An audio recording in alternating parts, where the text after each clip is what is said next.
안녕하세요. 메스플 수학웅덩이의 구리스입니다. 오늘은 중학교 2학년 수학, 유리수와 소수 단원에 대해서 공부하도록 하겠습니다.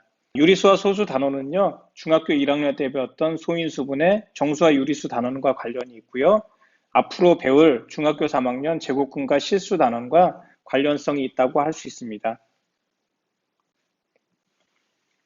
먼저 유리수의 소수 표현인데요.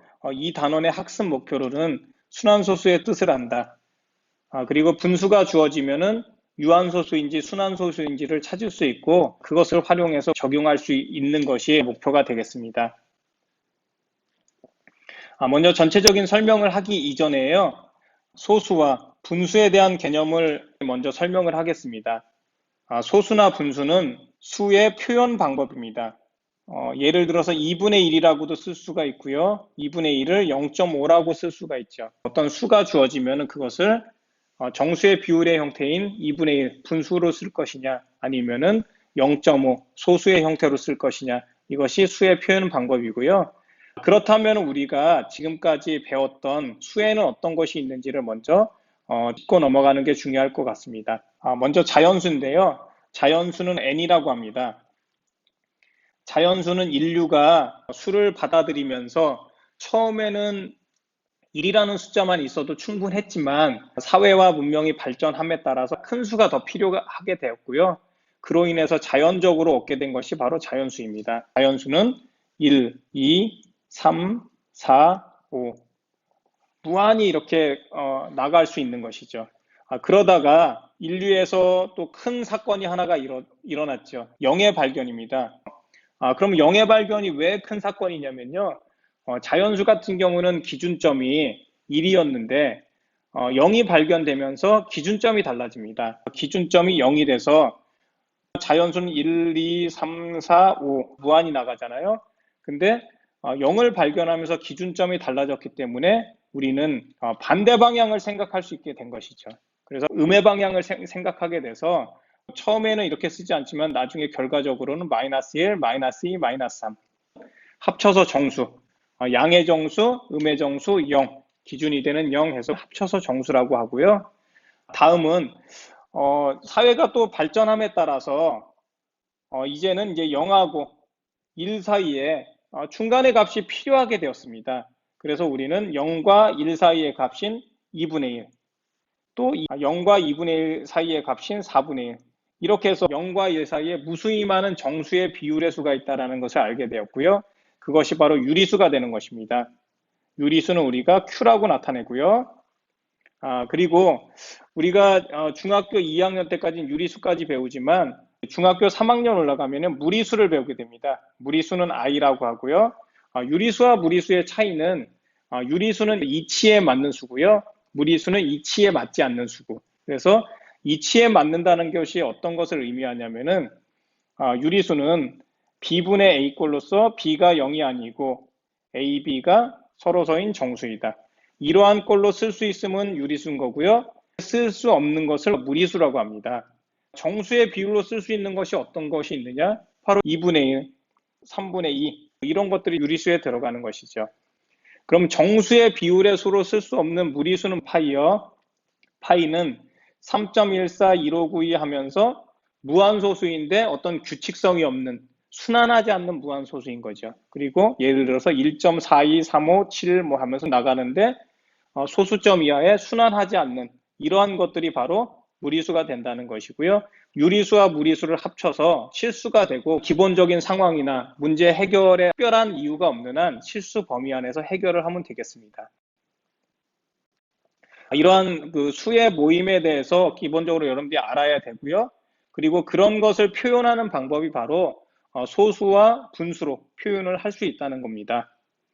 밑에 보시면요. 유한소수와 무한소수가 나와 있는데 유리수를 소수로 나타내면 되면 둘 중에 하나인 거죠. 끝이 있는 유한소수이거나 끝이 없는 무한소수.